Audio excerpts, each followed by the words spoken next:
ya? Orang Toraja. Iya, iya. Mu'allaf Toraja, Saya Masya yang Allah. kemarin atas nama Siska. Toraja itu di Papua ya, Aki ya? Atas nama Siska. Iya, saya Makale. Oh, Masya Allah. Iya, iya. Matumbai. Apa? Ya telah kupikutan nina apa sana? Iya. Disahadatkan siapa, Putri? Iya, Disahadatkan sama siapa? Bang Suma. Wah, makin sakit hati Oten. Sumpah sakit hati ya mah Oten, lebok usia Oten. Nyeri hati sih ya. Ya, silakan, Dek, silakan. Apa yang kita mau tanya tadi tentang haid? Iya. Ya, itu tadi, akhi, beliau haid. Mau baca Quran. Mau belajar. Gimana tuh? Kalau memegang Al-Quran yang murni tulisan Arab itu tidak diperbolehkan. Ya, tapi kalau yang Al-Quran yang ada terjemah itu boleh dipegang. Bagaimana melantunkan? Yang boleh dilantunkan itu yang kalimat-kalimat yang terbiasa. Nggak boleh kita baca Quran. Melantunkan Quran nggak boleh dalam keadaan haid. Yang boleh yang sudah terbiasa. Subhanallah, Alhamdulillah, Allahu Akbar. Itu diperbolehkan nggak ya? Iya, Begitu. Tidak dibolehkan baca Quran. Gitu. Tapi kalau mau kali, ya coba di HP buka. Kan ada tuh. Di HP-nya boleh. Atau dalam hati boleh, dalam hati boleh kok. Dalam hati Enggak boleh. terucap, dalam hati boleh buka gitu kan. Tapi jangan yang murni ya. Oh, iya. Yang murni tulisan Arab yang ada terjemahnya, baca terjemahnya gitu boleh. Boleh baca terjemah masih boleh. Dalam ucapan pun boleh, terjemah ya. Ucapan boleh. Begitu. Nah, nanti kalau belajar ngaji ya nanti setelah selesai haid lah. Oh, iya. Begitu Kak ya. Masya Allah. Jadi agak lain dirasa setelah syahadat ya kan ya. Agak merasa tenang kan? Iya. Alhamdulillah. Masya Allah. Yang syahadat sih tenang, tapi Oten kepanasan. Atit. Atit. Itu aja sih Bang. Iya. Kasih. Iya, Dek Siska. Makasih, jaga diri baik-baik di sana ya. Ya insya Allah. Iya. Saya selalu Desiska. Nih pasti kalau ada Oten naik nih. Cuma penyesat kau, penyesat. Pasti pada naik, penyesat. Bang, itu aja. Sehat selalu. Amin. Amin Kak. Makasih. Masya Allah. Ini ada God is my bless. Salam, selamat malam. Joni Perkasa. Joni, Muslim apa Kristen? Assalamualaikum. Waalaikumsalam bro. Joni Muslim. Cuma mau nanya Bang Suma dulu ya. Tolong jelaskan ulangan 18 ayat 18. Bentar, God bless. God is my ini sebentar ya. Ini Bang Joni dulu sebentar aja. Silakan Bang Joni. Muslim Bang, Muslim. Iya, silakan mau tanya apa? Sedikit ke Bang Suma. Bang Suma, The Truth itu siapa ya? Bang Suma itu banyak ditazir oleh The Truth di VTV. Oh, ini Oten. Tolong dijawab Bang Suma ya. Iya. Oh, Oten ya. Dia kayak Islam dia Bang. VTV-nya banyak Islam. Itu aja Bang ya. Orang sekarang kalau editan KTP itu bisa Bang. Bisa jadi dia pernah Islam atau dia berpura-pura kayak Lina Wijaya, pura-pura masuk Islam supaya dia nanti yang dibesar-besarkan adalah murtadin, padahal tadinya adalah memang Oten, masuk mu'allaf. Begitu sudah masuk mu'allaf, mempertontonkan dia punya sertifikat mu'allaf, ternyata tujuannya memang untuk itu, murtad kembali. Murtadnya yang dibesar-besarin, bisa jadi kayak gitu. Ya halo. Ya, God is my. Silakan. God, Anda Kristen? Silakan. Ya Kristen.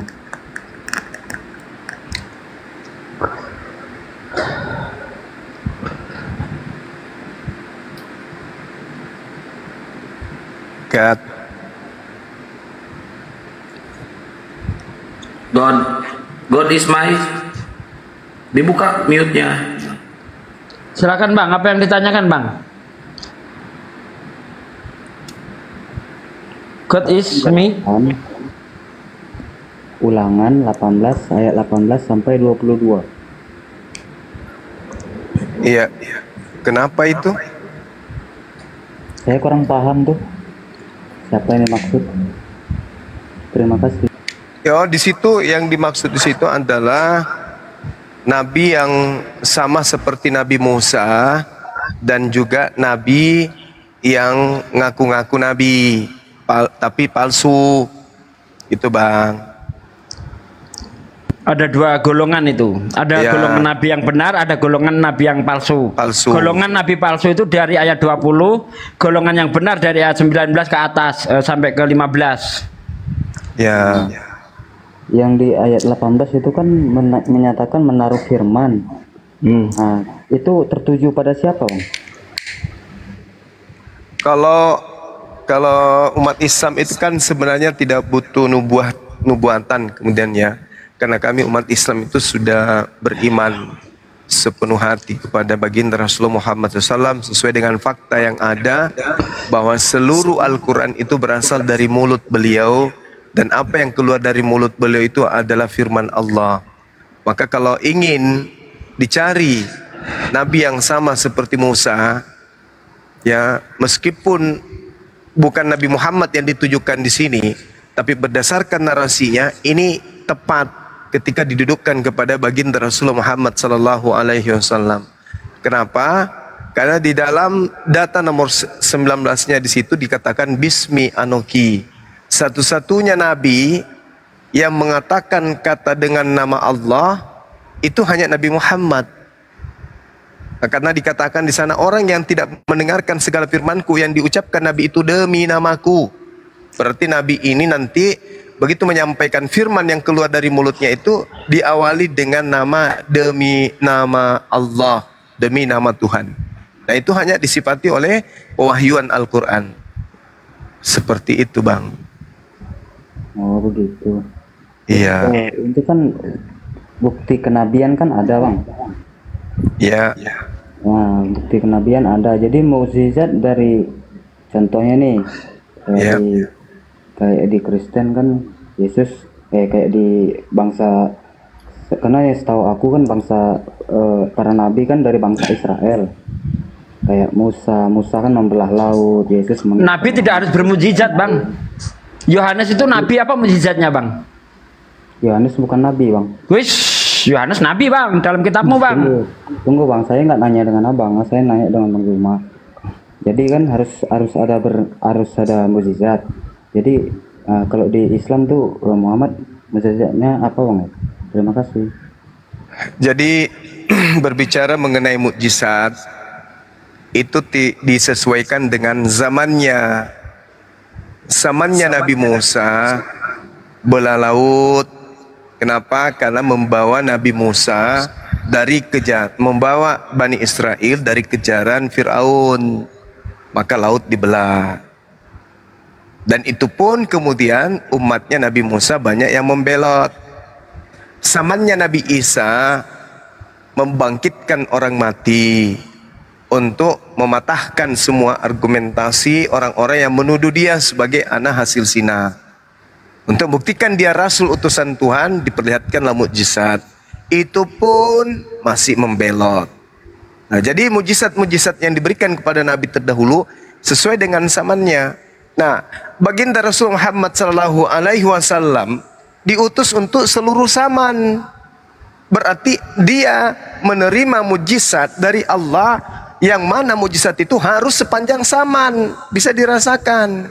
Bukan hanya semasanya saja. Kalau Nabi Musa kan hanya pada zamannya, Nabi Isa juga pada zamannya. Karena dua nabi ini diutus kepada bangsa tertentu saja. Berbeda dengan noise-nya dari tadi, berbeda dengan baginda Rasulullah Muhammad sallallahu alaihi wasallam. Beliau diutus untuk seluruh zaman. Maka mujizatnya harus mujizat yang menaklukkan zaman. Ilmu apapun yang paling tertinggi dan di zaman apapun itu, mujizatnya harus lebih tinggi. Makanya mujizat beliau adalah Al-Quran. Kenapa Al-Quran itu mujizat yang paling tinggi? Karena di dalamnya ada Al-Jazul Balagha. Mujizat dari segi keindahan sastra atau balaghah. Nah itu tidak bisa dikalahkan oleh bahasa manapun. Sudah 1400 tahun silam sampai hari ini. Lalu kemudian mujizat yang terkandung dalam Al-Quran dari segi pensyariatan hukum-hukum. Pada saat penetapan hukum-hukum, hukum yang adil, hukum yang sempurna, dan seterusnya. Nah itu kemudian mengalahkan semua hukum-hukum yang ada. Jadi satu-satunya kemudian mujizat yang ada dari para nabi yang masih bisa dilihat hari ini hanya mujizat Rasulullah, yaitu Al-Quranul Karim. Nah, kalau ingin menyeimbangkan kemudian mujizat-mujizat yang terjadi pada nabi sebelumnya seperti Yesus kemudian membangkitkan orang mati, itu belum ada apa-apanya dibandingkan mujizat yang dilakukan oleh baginda Rasulullah Muhammad sallallahu alaihi wasallam. Bagaimana beliau menghidupkan batu. Yesus menghidupkan orang mati wajar, masih dalam tataran wajar. Orang kan pernah memang hidup, tapi kalau baginda Rasulullah Muhammad sallallahu alaihi wasallam itu menghidupkan kerikil-kerikil tasbih. Kemudian kerikil-kerikil yang ada dalam genggamannya itu bertasbih, berbicara di hadapan sahabat-sahabatnya. Nah, itu mujizatnya yang luar biasa. Cuman kami nggak mau besar-besarkan mujizat-mujizat beliau. Jangan sampai nanti ada yang berpaling menyembah beliau. Gitu loh. Nah, izin Bang, itu tertulis di mana Bang? Sekalian saya searching. Di kitab mujizat Al-Baqarah Bang, Al-Baqarah ayat 23. Hadis riwayat Tabrani. Di situ dikatakan dari Abu Dzar radhiyallahu anhu berkata, Gimana, sesungguhnya hadis riwayat Tabrani. Cuman saya nggak tahu nomornya nomor berapa. Di situ dikatakan bahwasanya sesungguhnya aku menyaksikan Rasulullah Muhammad SAW di sebuah halaqah, di sebuah pengajian. Di tangan beliau ada batu-batu kerikil. Lalu batu kerikil itu bertasbih di telapak tangannya. Pada saat itu kami menyaksikan bersama dengan Abu Bakar, Umar, Utsman, dan Ali. Itu. Jadi batu-batu yang ada di tangan Rasulullah itu ikut bertasbih. Menghidupkan batu-batu. Nah, baru kenapa harus ada di hadis, Bang? Kenapa nggak di Quran? Sementara kan yang diturunkan kan Quran. Ya, jadi gini. Kalau Al-Quran itu firman Allah. Al-Quran itu firman Allah yang berisi hukum-hukum. Berbeda dengan kitab saudara. Apapun yang terjadi diceritakan semua di dalam. Kenapa? Karena itu adalah hasil kumpulan kesaksian-kesaksian orang. Kalau yang kayak begini, cerita-cerita kayak gini, itu diceritakan di buku hadits. Sedangkan level hadits lebih tinggi daripada kitab saudara. Karena hadits itu adalah perkataan Rasulullah yang disaksikan oleh sahabat-sahabatnya langsung. Sedangkan kalau kitab saudara seperti Lukas menulis, Lukas tidak jadi saksi pada saat terjadi kejadian itu. Dan tak ada mata rantai pengabaran dari Yesus ke Lukas. Sampai Lukas menulisnya itu tak ada. Tiba-tiba dikatakan, menurut kesaksian orang-orang yang banyak, Yesus begini bla bla bla. Orang-orang yang banyak itu siapa? Kesaksian itu dari mana? Siapa orangnya? Tidak ditahuan, tidak ditahu siapa orang itu. Hanya ditulis kayak gitu aja. Berbeda dengan hadits. Kalau hadits itu diterangkan dari sini, dari sini, dari sini, dari sini sampai ke sini. Itu lengkap kalau dalam ilmu hadits. Bang Juma. Oke Bang, terima kasih Bang. Nah, itu Ya. kan tadi masalah mukjizat ya, itu tertulis di hadis ya. Nah, yang ulangan 18 ayat 18 tadi kan pencipta kan menaruhkan firman pada nabi. Nah, itu kan sedangkan tertulis di Al-Quran di Ali Imran 345 itu bahwa Isa adalah Rohullah Kalimatullah. Itu kayak mana tuh Bang?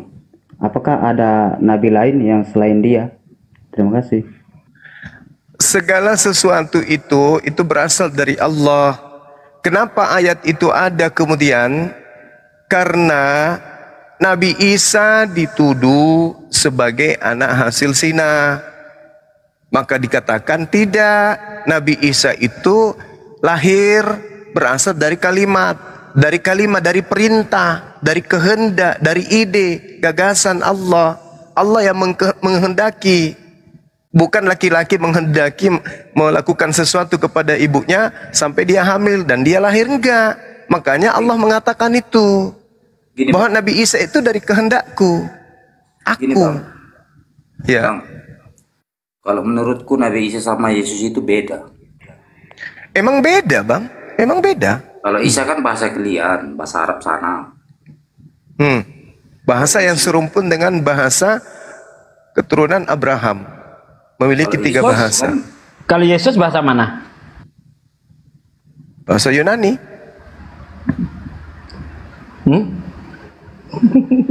Keturunan Abraham itu memiliki 3 bahasa, Bang. Ibrani, Aram, dan juga Arab. Itu keturunan Nabi Ibrahim. Kalau Yunani itu di luar garis. Jadi gini lah Bang, aku mau nanya lah dulu. Ya. Jadi kalau di kami dibilang Yesus, kalau di kalian dibilang Isa, kok bisa beda gitu? Dari mana asalnya itu Bang? Kalau Isa itu dialeknya sama seperti Iso dalam bahasa Arab. Iso. Seperti Yishmael menjadi Ismail. Yishmael menjadi Ismail. Jadi Yesua, Yesus ke Isa kan udah jauh itu bedanya. enggak, bukan Yesus ke Isa, Bang. Iso ke Isa. Yesus itu penumpang gelap. Isa itu siapa? Iso itu Aram. Iya. Iso ke Isa. Iya. Ini kan Yesus bukan Iso. Yesus itu penumpang gelap, ku bilang. Yesus itu karangan Roma. Siapa itu Iso? Yesus.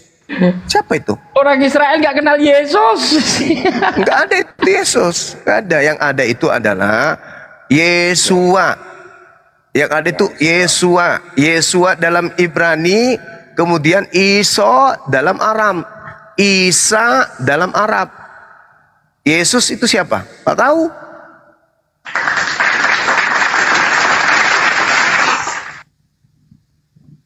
Yesus itu nggak tahu. Itu buatan Roma itu. Yang us itu kan bahasa Yunani.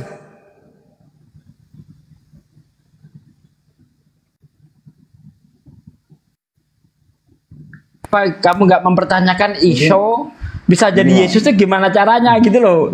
Tanya dong. Jadi Senang kali kayaknya yang Bibil tertulis berjalan di ini. ulangan tadi itu benar Rasuan sih. apanya kau? Ya karena kamu lucu, masa Yesus dijadikan patokan? Yesus Masa itu mulai nama dari Yunani. Kenapa dihubung-hubungkan dengan orang Israel gitu loh? Makanya saya tertawa lihat kelucuanmu. Memang beda lah Isa sama Yesus. Ya memang beda. Kan tadi saya katakan beda. Cuman kalian selalu menyebutnya jadi kayak gitu. Bukan. Yesus itu adalah makhluk gaib yang datang kepada penulis kitabmu. Oh, berarti Iya. selama ini kami sebut Yesus itu makhluk gue. Makhluk halus itu. Iya betul. Itu bukan anak Maria itu. Jadi anak Maria itu Isa. Anak Maria itu orang Aramaik menyebutnya Iso atau Yesua. Jadi kalau Maria dalam bahasa kalian apa namanya? Maria. Maryam. Kalau dalam bahasa Aramaik Miriam. Meriam. Iya.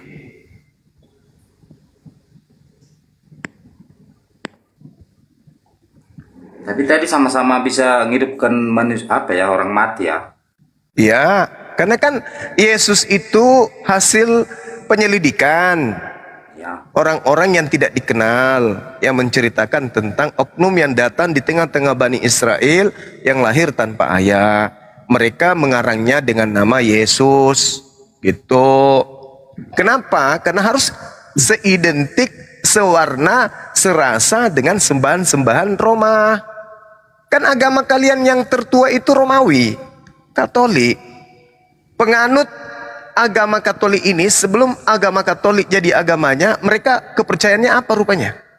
Zeus kan? Hercules kan? Maka ketika kemudian mereka ingin mengajarkan Zeusnya, Herkulesnya ke seluruh dunia, maka mereka mengambil terjemahan kitabnya agama Yahudi.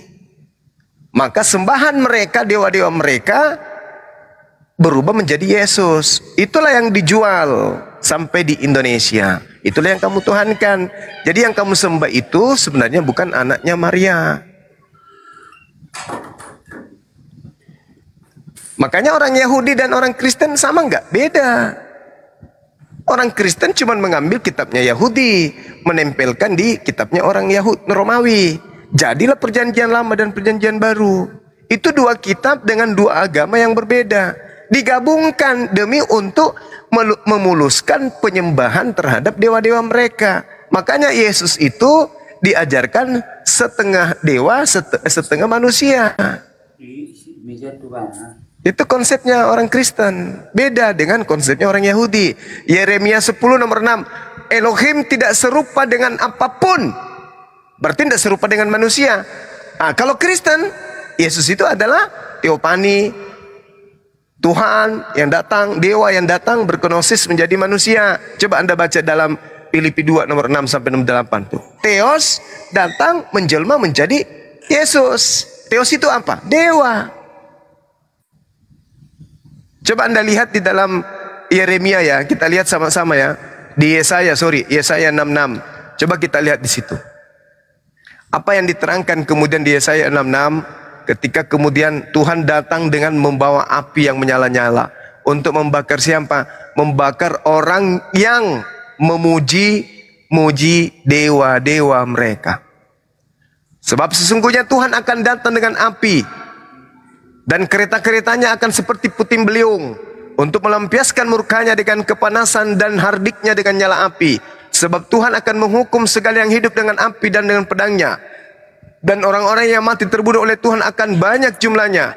Mereka yang mensucikan, mengkuduskan dan mentahirkan dirinya untuk taman dewa dengan mengikuti seorang yang di tengah-tengahnya yang memakan daging babi dan binatang-binatang jijik serta tikus. Mereka semuanya akan lenyap sekaligus. Demikianlah firman Tuhan. Ini siapa yang dimaksud ini? Yang kemudian mentahirkan diri untuk taman-taman dewa. Dewa itu apa? Zeus, Theos. Mereka pemakan babi. Orang Yahudi makan babi enggak? Tidak. Tapi orang Roma makan babi. Makan babi. Siapa Kristen pertama kali? Katolik. Orang mana? Orang Roma. Jadi yang dibakar oleh Tuhan ini pemakan babi. Siapa kira-kira?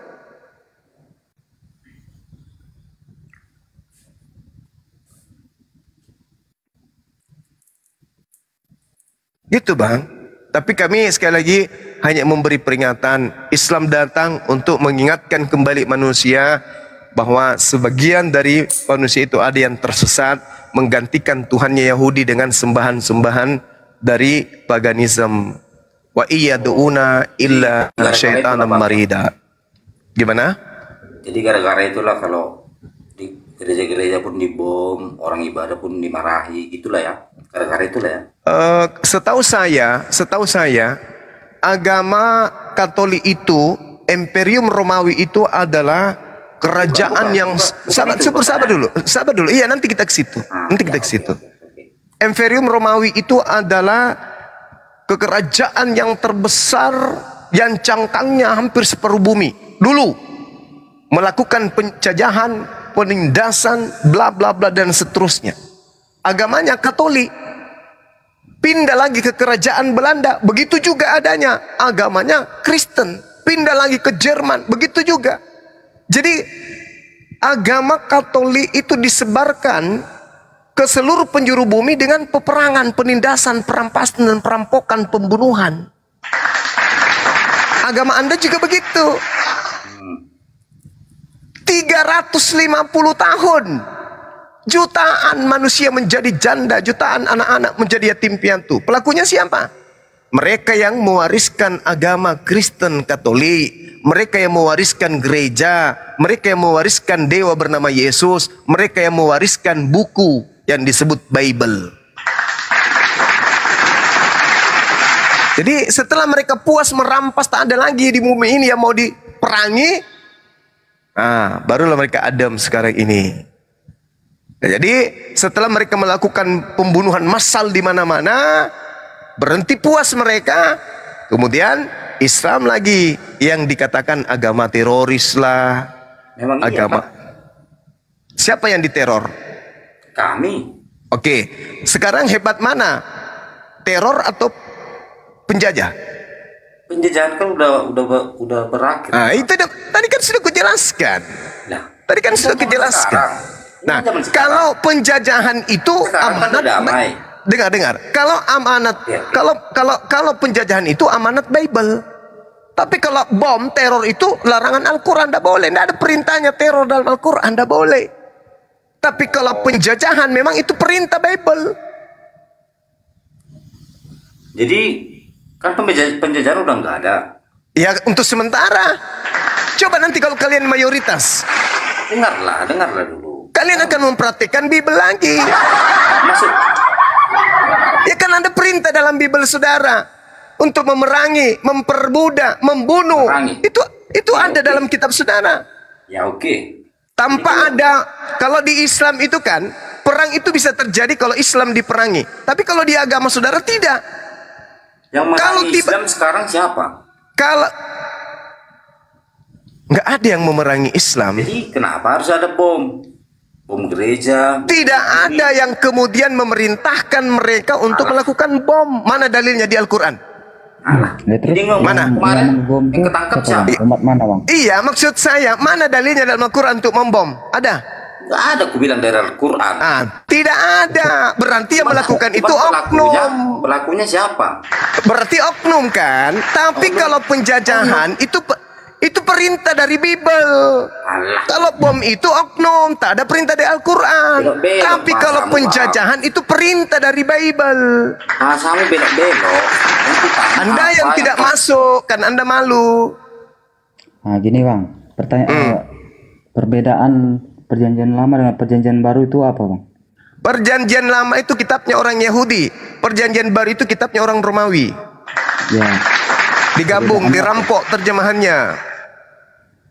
Untuk dipakai orang Romawi untuk memuluskan, mengajarkan, menyembah kepada dewa-dewanya. Itulah yang kalian anut. hukum Taurat dengan hukum Taurat dengan hukum Injil apa? Hukum Taurat itu miliknya orang Yahudi. Injil itu miliknya Nabi Isa. Kalau Ya, Bible itu milikmu, miliknya orang Roma. Isi dari hukum Taurat dengan Injil itu apa gitu? Isinya Taurat, kitabnya orang Yahudi itu. Iya, maksudnya isi hukum Mengasihi Tuhan, inti daripada Isi hukum. pengajaran daripada Kalau dulu kan- kitabnya kalau orang dulu kan Yahudi orang- itu. Kalau dulu kan orang zina kan ketahuan zina kan dilempari batu, Hmm, gigi ganti gigi, mata ganti Ya. mata. ya. Nah, di Terus? Injil, di hukum Injil apa? Kalau di Injil itu Hukum yang tertinggi.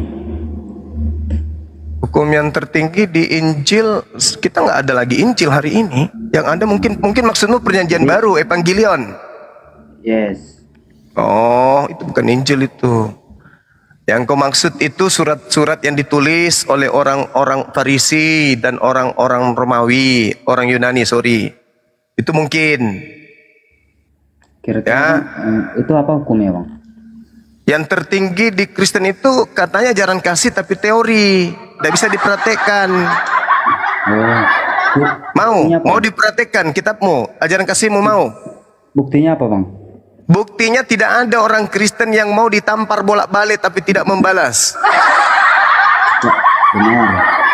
Hah? Kan ajaran kasihmu begitu.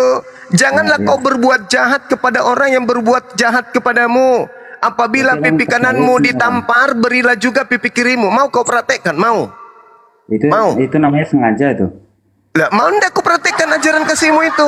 Itu yang ku bilang tadi, ajaran kasih tapi teori. Cuma obat kuping, obat tipu-tipu. Jadi tipu-tipu supaya dilihat kasih tapi di dalamnya ulat. Mau ndak pendeta-pendetamu kau suruh berbaris di Senayan? Pernah Baris dengar mereka nggak biar ku tampar berita-berita yang satu-satu. terbaru ini? Ajaran kasih di dalam kitabmu itu cuma 2 dalih. Selainnya itu adalah bunuh, dan bunuh. Bunuh.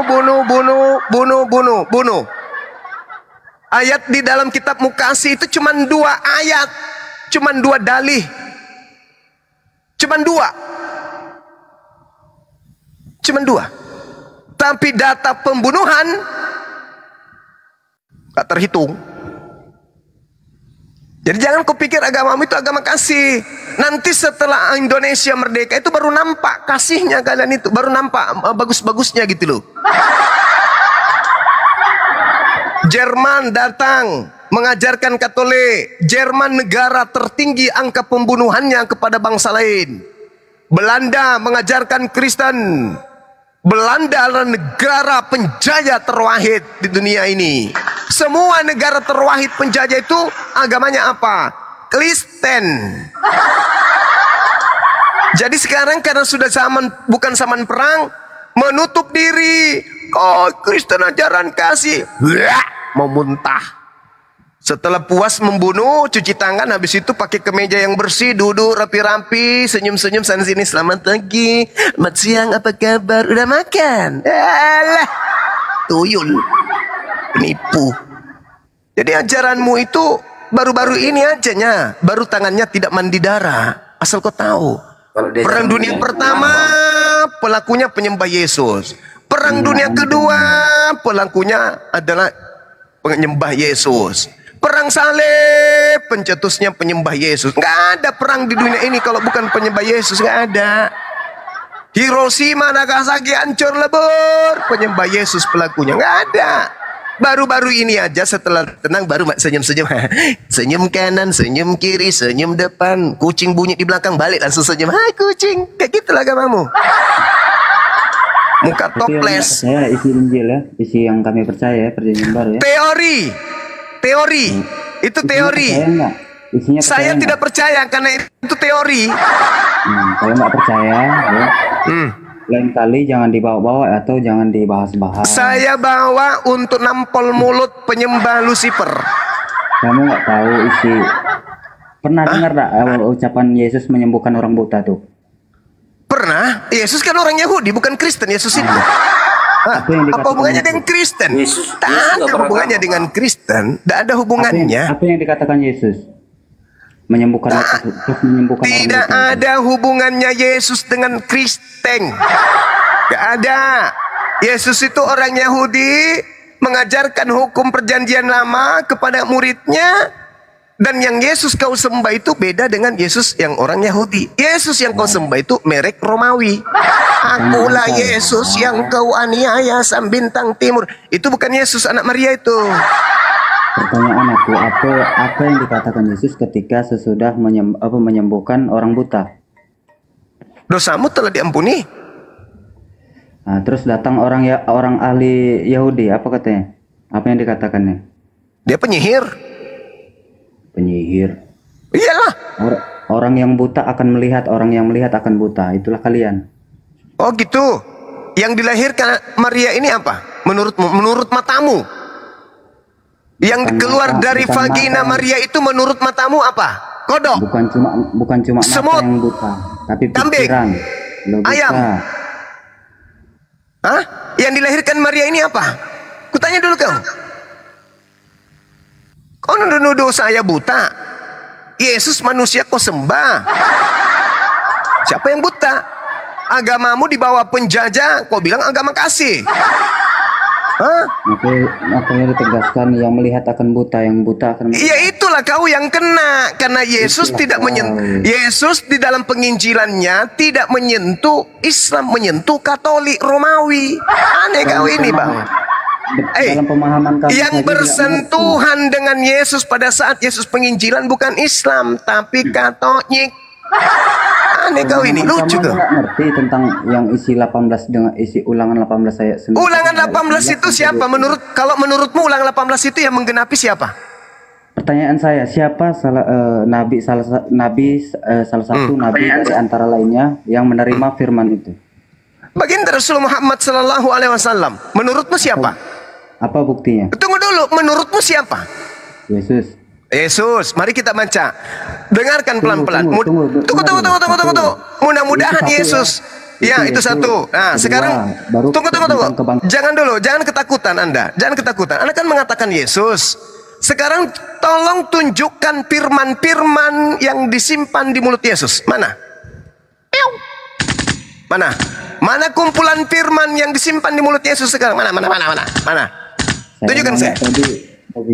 Kamu mengatakan Ulangan 18. Aku akan menaruh firmanku di mulutnya. Katanya Yesus mulai dari kaki sampai rambutnya adalah firman. Tapi di situ dikatakan cuman ditaruh di mulut. Kena kau kan? Kena kan? Ginjalmu benjol kan kubuat. Sekarang pertanyaannya, mana segala firman yang ditaruh oleh Tuhan di dalam mulut Yesus? Mana? Tunjukkan. Memahami isi itu aja kamu nggak ngerti. Udah gugur.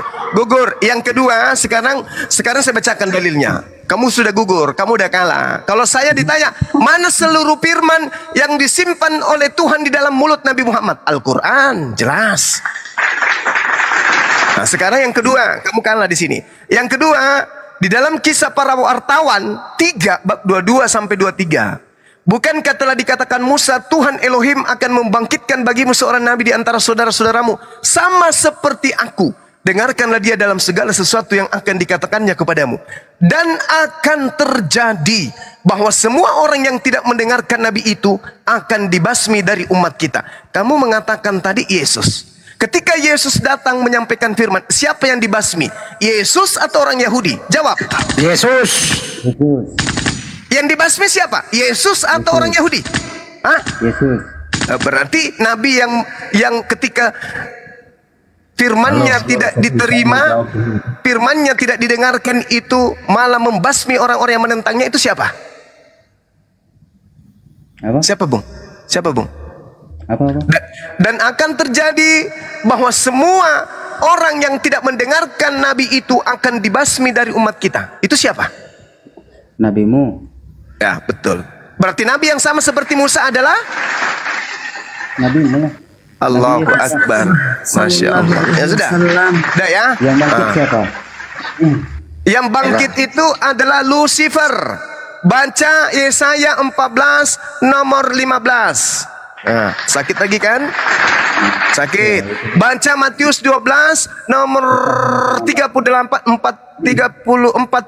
dengan 38 sampai 40. Nah, sakit lagi kan? Yang bangkit dari kematian itu Lucifer. Yesaya 14 nomor 15. Ke dunia orang mati engkau akan diturunkan.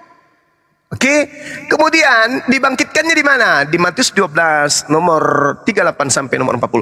Angkatan jahat ini minta satu tanda, dan tidak akan diberikan satu tanda kepada angkatan jahat kecuali tanda Yunus. Sebab 3 hari 3 malam dalam perut ikan, demikian juga anak manusia 3 hari 3 malam dalam perut bumi. Berarti hari ketiga bangkit. Berarti itu adalah tanda untuk angkatan. Kebangkitan adalah tanda untuk angkatan jahat. Jadi Yesus berkata, ya, jika kamu tidak percaya akan kata-kataku, kamu akan mati dalam dosa-dosamu. Bagus. Percayakah? Percayakah Anda? Enggak ada ayat itu, enggak begitu bunyinya. Jadi dakwahlah dengan hasil dustamu, karena bapamu adalah pendusta. Terima kasih. Pandai. Kubacakan dalilnya di Yohanes 8 ya. Kita lihat ya supaya kabur. Aduh, kasihan kali dia tersiksa malam ini. Tapi sebenarnya tadi itu anak rahnya udah bocor loh itu. Maaf ya kawan, bukan saya ingin menyiksa kamu, tapi kamu aja ngotot tanpa ilmu. Jadi gini, aku tahu bahwa kamu adalah keturunan Abraham, tetapi kamu berusaha untuk membunuh aku karena firmanku tidak beroleh tempat di dalam kamu. Apa yang kulihat pada Bapa, itulah yang kukatakan, dan demikian juga kamu perbuat tentang apa yang kamu dengar dari bapakmu. Jadi yang ingin membunuh Yesus itu juga memiliki bapa. Yesus juga memiliki Bapa. Bapa mereka berbeda, sama-sama bapak-bapak. Jawab Yesus, Bapak kami, jawab mereka kepada Yesus, Bapak kami adalah Bapak Abraham. Yesus kemudian menjawab, jikalau benar, sekiranya kamu benar anak-anak Abraham, tentulah kamu akan mengerjakan pekerjaan-pekerjaan yang dilakukan oleh Abraham. Tetapi yang kamu kerjakan adalah justru berusaha membunuh aku. Aku seorang yang mengatakan perkataan yang benar kepadamu, yaitu kebenaran yang kudengar dari Allah. Pekerjaan demikian tidak dikerjakan oleh Abraham. Kamu mengerjakan pekerjaan bapakmu sendiri. Siapa bapaknya mereka? Iblis. Makanya orang-orang yang ingin membunuh Yesus, bapaknya iblis. Itu kata Yesus. Di mana tertulis? Yohanes 8 nomor 37 sampai nomor 47. Orang-orang yang mau membunuh Yesus dan orang-orang yang mengimani pembunuhan terhadap Yesus, semua adalah anak-anak iblis. Halo Juma, saya mau bertanya nih sama sebagai ustadz. Saya nggak tahu Juma ini seorang ustadz atau apa ya. Kalau cuma modal bertanya suaranya dipelanin, jangan kayak orang pintar bang. Bang, saya mau bertanya. Jangan jangan kayak seorang pintar. Bertanya itu levelnya orang nggak tahu. Sebelum Anda bertanya, Anda apa? Siapa Anda? Gimana saya mau bicara kalau sebelum bertanya siapa Anda, agama Anda apa? Saya Kristen.